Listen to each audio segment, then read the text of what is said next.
Welcome friends to my channel. In today's video, I'm going to show you how I prepare for the homeschool week by meal prepping our breakfast and lunch. Having simple breakfasts and lunches in my freezer ready to go definitely makes our homeschool week a lot easier when it comes to what I'm going to feed them in the morning and when we take our lunch break, just being able to pull something out. So if you don't already do this and you're a homeschooling mama, maybe try considering doing something simple like what I'm doing. Of course, you do not have to make your own bread, but I actually really prefer homemade bread. So that's what we're going to be doing here, and I'm going to take you guys along to show you exactly how I do that. So what you see me doing is whipping in the honey and the yeast for the bread. I warmed up my water beforehand, and then I added the yeast and the honey to the warm water, and I let that sit for about 10 minutes. And then I am adding in my ingredients, which is going to be your salt and your flour.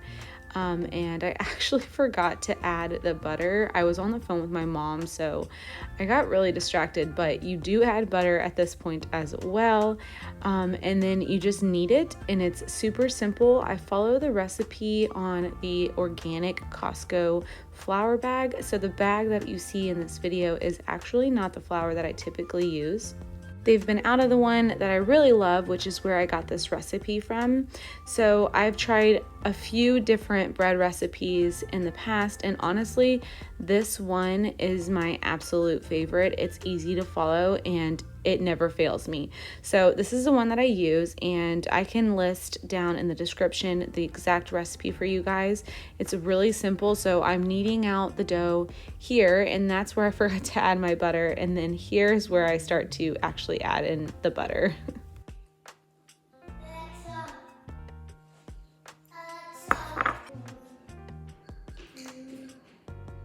Okay, so now that I've got my butter in here, it's definitely a lot easier to work. I was wondering why my dough felt so daggum tough when I was kneading it. And then I saw the butter on the counter and I was like, oh my gosh, I forgot to add the butter. And hopefully all this turns out really well so that I can add it to my meal prep list for whenever the baby comes. My plan is to have 3 solid months of food prepped for my family, mainly breakfast and lunch, and a few dinners also. But I think for us, breakfast and lunch is probably not challenging, but it's probably the most difficult time of the day, just because when everybody wakes up, they want something to eat right away. And so having something easy on hand that you can just throw in the oven or pop in the microwave or throw in a skillet is super helpful, especially when you're having a newborn. So those are the things that I'm gonna focus on. And I will also record all of the things that I make for my meal prep when that time comes. So be on the lookout for that. I am 33 weeks pregnant right now. I'll probably do that meal prep video around my 37th week of pregnancy. The hardest part about making all of this is the bread. This probably takes the longest time. Of course, you could just go and buy your own loaf of bread, and that would cut down on a lot of the time for sure, and a lot of the workout that you see me doing here. But I really like making things from scratch. I enjoy doing this, even though it is a little bit more of a chore, and I like the finished product. I think homemade bread tastes so much better than store-bought. Also, I know exactly what's in it, so I know what I'm feeding my family, and it's a lot cheaper. Okay, so loaf number 2, good to go. And so what you wanna do is you want to work this into a shaggy ball, and the instructions on the bag say to knead it for about 7 minutes. And I've already done that, but like I said, I had to add the butter back in because I am a dingbat and I forgot. So it's getting an extra kneading. Hopefully that makes it extra delicious. So if you don't know who I am, my name is Heather. I am a mother of 4. I am pregnant with our 5th baby. I have 3 boys and 1 girl in that order. We do not know the gender of this baby, so we will find out shortly. We're super excited for that. And I also stay home and we homeschool. I make these videos of me homemaking just to help and encourage other women to love and embrace homemaking as much as I do. The days are very long, but the time that we have as mothers with our children are very short. So I try to tell myself that every day, because not every day goes as smoothly as I want it to in my head, and it can be challenging. So finding videos like this of other mothers on YouTube and just having that connection and that group of women that are out there really helps to lift up my spirits and encourage me and remind me that I am not the only one doing this, and that this is the best option for my family and what works for me. So if you are a mother who likes watching homemaking videos and meal prepping and birth and seeing, homeschool content, please go ahead and subscribe to my channel. Hit the notification bell so that you can be notified whenever I put a video out. And welcome to the madness. Okay, so now that I have finished that, I'm going to just cover these up with a kitchen towel, and I'm going to let them rest for an hour. It is 9 a.m., so these will be ready to work with around 10 a.m., and then we will divide them into the things that we are going to pre-shaping them for, and then we will let them rise for an additional 30 minutes to an hour, depending on what those recipes call for. So I will check back in with you guys in 1 hour. I didn't mention this in the next clip, but you're going to want to grab your bread pan that you want your loaf to be shaped to for the second rise. You're going to want to just add a little bit of butter to these to keep the bread from sticking so much. So I'm just going to do that. And you can just take the butter stick and just kind of give it a real quick once over, just butter on the sides and on the bottom like that. It doesn't have to be pretty. You can also use cooking spray, oil if you use oil, but I really just stick with butter. I find that it works just as good as oil in all of these recipes, so I always substitute it for butter. Plus, it gives it a really nice buttery flavor when you substitute it, in my opinion, for butter. So now that we've got those done, we're going to pull out these bread. We're going to pull these out and get them started. I'm going to scooch you guys just a little bit closer here. All right, so looking good. So I got my knife here so I can separate this out. I don't typically add any flour to my countertop for dusting. It's easier to work with, in my opinion, if it's a little sticky, but you definitely can if you want to. So I'm just going to cut this in half. This makes 2 loaves, one of these recipes. So I'm going to cut this in half, and then I'm just going to give it a little bit of a kneading for about a minute, not too long.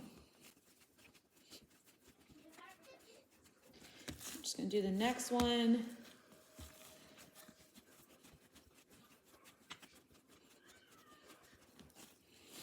Okay, and so for just a regular loaf, what I'm going to do is just give it a nice little stretch. I'm looking for kind of a square shape, and then what I'm going to do is I'm going to fold it into 3s. So I'm going to take the top and fold it about halfway like that, and then I'm going to take the bottom and fold it over like that.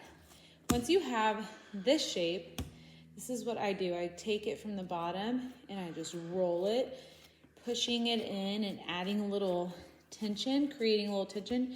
And then I'm just gonna roll it towards me like that. And then I'm just gonna take these and I'm gonna tuck them over, just like so. And then do the same on the other end.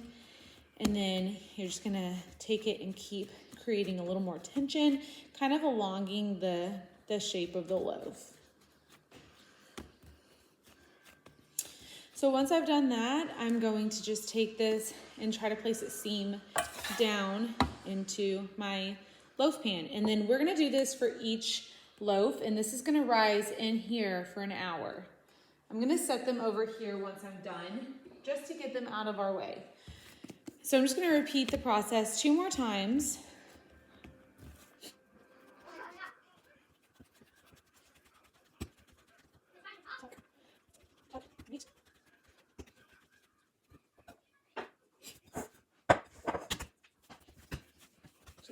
little knead. And then just chop that in half.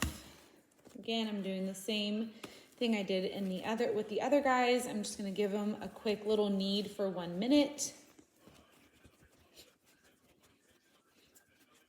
Okay, this guy. All right, so now I'm just gonna take it, and just like I did with the other ones, I'm gonna flatten it out to a somewhat square. It doesn't have to be a perfect square. So then you're gonna fold over, and then we're going to tuck and roll. And then again, just creating that tension, kind of tucking with your fingers as you pull towards yourself, kind of just tucking.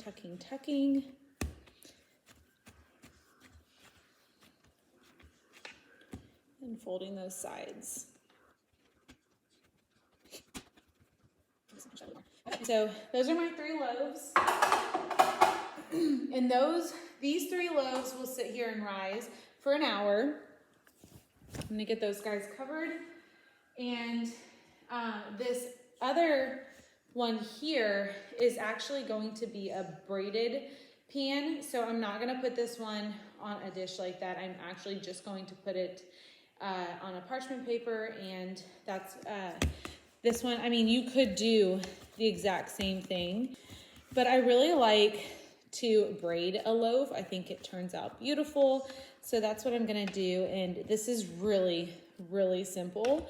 You just pull it and kind of shape it like that. And once you have it shaped like that, you're then gonna take it and you're gonna cut it into 3. Okay, so once you have it like long like this, you're going to cut it into thirds. Don't cut all the way at the top. You're gonna wanna leave about 1 inch so that you can have it hold together.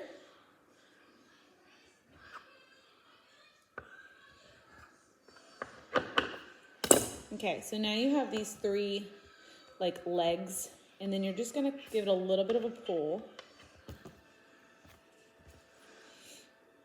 Being gentle not to take any of that rise out of the dough. And then you're just gonna work with it. I like to start here and pull that one over, and then start from here and pull that one over. And then you just are creating a braid. And then once you get to the very bottom, you're just gonna wanna kind of smush together and tuck. And then you can come to the other end over here and kind of chop those pieces that you kept together and just rework them. This is just so that it looks better. You don't have to do this part, but I want it to look really pretty. And again, you're just gonna do the same thing. Once you've done that, you're just gonna tuck it. And then there you go. You have a pretty little braided loaf. Not as intimidating as it looks. Okay, and I'm gonna place this guy on parchment paper so he can also rise for an hour. Moving right along into the first breakfast that we are going to be prepping for is the little pigs in a blanket, or whatever you want to call it. I'm basically just taking that same bread recipe and I'm rolling it out to make a little bit of a flatter dough. I'm then going to be chopping these into long triangles, adding these sausages to them, and then rolling them up. I did do half of just regular with just the dough and the sausage, and then I thought, you know, maybe adding a little bit of cheese would be a yummy treat to have in these. But the cheese, I don't know, maybe I needed to roll them in a little bit of flour, so maybe if you're making this, try that. The problem I had when I added the cheese was whenever they were done baking, they melted out of the sides. So I think that I just needed to add flour to them to help them stay a little bit more in place. But nonetheless, they were really good, and they worked out perfectly. So here you can see that I rolled from the bottom up. The first few I did roll from the pointier end of the triangle up, and that wasn't like the traditional look. So here are those traditional looking ones, and then I'm just here making the ones that I just told you about with the cheese. Okay, so we have everything finished here, and I'm just gonna let those sit for an additional 30 minutes. I'm gonna go ahead and preheat my oven though to 375 for the loaves, because those have been sitting for quite some time and they have risen a good amount. So I'm gonna let those sit and continue to rise until my oven preheats, and then I'll toss these in. And then about 15 minutes after that, I'll toss these in as well. After about 28 minutes, your loaves are done. Now the recipe on the bag does call for about 30 minutes, but I find that 28 minutes in my oven works really well. And these little pigs in a blanket just turned out perfectly. They were really, really delicious. And again, that one bread recipe yielded me about 60-ish of these little guys, and man, that is such a joy to have so much pre-made breakfast in the freezer ready to go. So moving on to the next day, I ended up sitting down, and that was it for me. As soon as I sit down and I rest my pregnant swollen feet, it is over. I don't really do much more cooking for the rest of the day. So this is the very next day, and here I'm just chopping my loaves, and I'm taking those ends and chopping them up for our next breakfast, which is going to be our French toast, setting those aside and then getting these sliced up for our sandwiches. So this is going to be the lunch part of this meal prep, and again, I just like to keep things simple, and these I love so much. I've done this in the past and it works out really nice, especially when you're on the go or you just need to grab something quickly, or even if, like, you know, your kids are hungry and they're old enough to get into the freezer, you can just ask them to grab a sandwich, and they thaw out in minutes. So this is what we're making next, is going to be peanut butter and jelly sandwiches. I have done the exact same thing where I, instead of using peanut butter and jelly, I actually used cheese, and I didn't melt the cheese. I just placed it in between the bread. I prepped it in a freezer bag, and then the boys would take it out and warm it up, either in the microwave, or if we had the time, I would take it and warm it up on a skillet like a grilled cheese sandwich. And talk about having a time saver on your hands, having everything prepped for grilled cheese, and all you have to do is warm it up. So highly recommend trying that out as well. If you do make the peanut butter and jelly sandwiches, a little bit of a tip here, I add the peanut butter to both slices of the bread, and this helps to prevent the bread from becoming soggy in the freezer. So you want to do that before you add your jelly, just so it has kind of like a nice base that's going to keep it from making your bread soggy. I think I got about 50 sandwiches here, and I also sliced them in half because my youngest two, who are 4 and 2, don't necessarily always eat a full sandwich. So just another mom tip, I guess if you will, is to slice them in half. That way you can give them half of one and they're not wasting, especially if you're making homemade bread, your precious homemade bread.